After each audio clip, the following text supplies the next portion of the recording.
Halo semua, perkenalkan nama saya Yemima Claudia Silaban dengan NIM D1B019128, Prodi Agribisnis 2019 Universitas Jambi. Di sini saya akan menjelaskan materi tentang peran modal dalam pengembangan pertanian guna pemenuhan tugas ekonomi pertanian yang diampu oleh Ibu Dr. Insinyur Ira Wahyuni, Magister Pertanian. Baik, semoga materi ini dapat bermanfaat bagi saudara-saudari sekalian. Baik, kita masuk ke dalam materi, peran modal dalam pengembangan pertanian. Sebelumnya kita harus mengerti apa itu modal.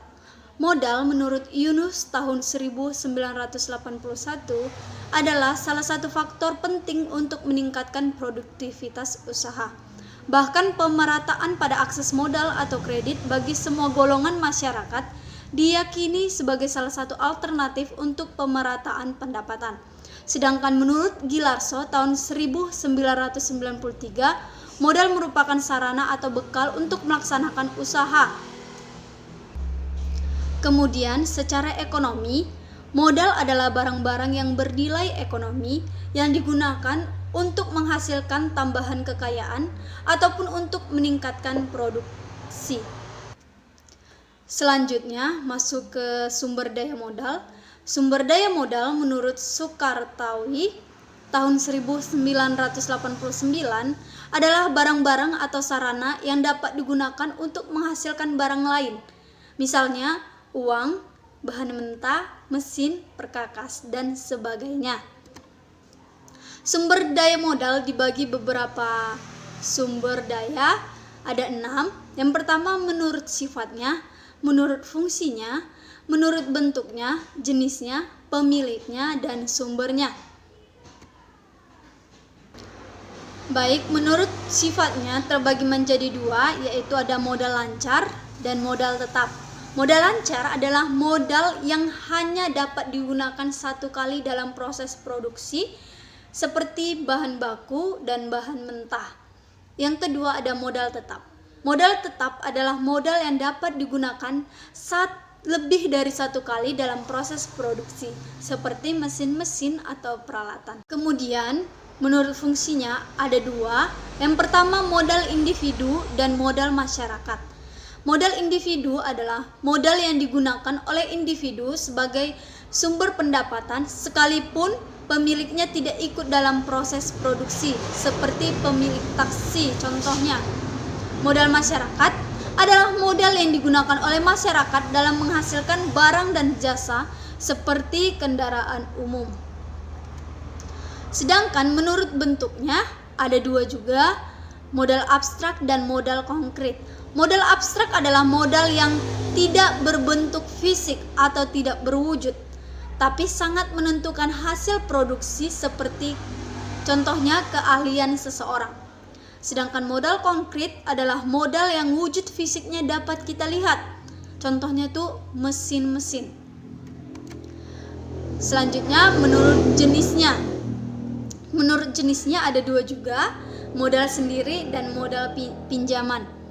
Modal sendiri ini adalah modal yang dikeluarkan petani itu sendiri yang berasal dari tabungan atau sisa dari hasil usaha tani sebelumnya. Mereka mengeluarkan uangnya sendiri untuk modal. Yang kedua ada modal pinjaman.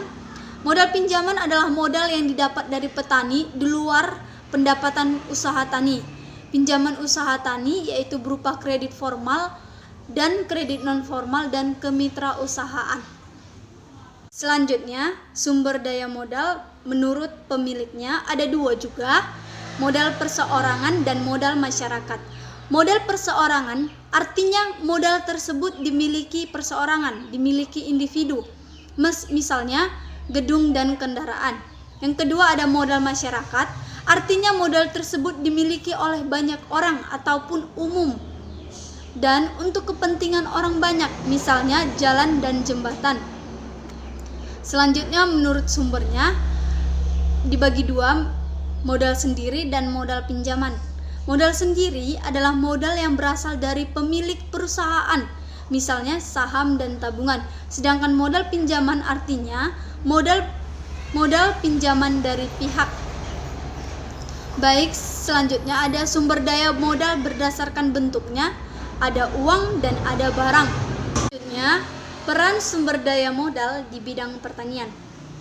Modal dalam usaha pertanian diklasifikasikan sebagai bentuk kekayaan, baik berupa uang maupun barang yang digunakan untuk menghasilkan sesuatu secara langsung ataupun tidak langsung dalam proses produksi. Pembentukan modal bertujuan untuk meningkatkan produksi dan pendapatan usaha tani, serta menunjang pembentukan modal lebih lanjut. Penerapan teknologi pertanian untuk meningkatkan produktivitas. Usaha pertanian bukan hanya membutuhkan pengetahuan saja dan keterampilan, tetapi juga modal untuk membeli input yang kita butuhkan dalam usaha tani. Sumber daya yang berasal dari rumah tangga petani sering dipandang tidak cukup untuk membiayai peningkatan usaha taninya, karena pada umumnya rumah tangga petani di Indonesia adalah petani kecil bermodal lemah. Menurut Mudiak tahun 1988, perkembangan sektor pertanian tidak mungkin terjadi tanpa akumulasi modal. Perubahan teknologi pertanian sebagai pemacu pertumbuhan sektor pertanian dalam arti luas akan diikuti oleh perkembangan kebutuhan modal. Baik, sekian dari penjelasan saya. Semoga penjelasan ini dapat bermanfaat bagi saudara-saudari sekalian. Jika ada salah kata, saya mohon maaf. Terima kasih.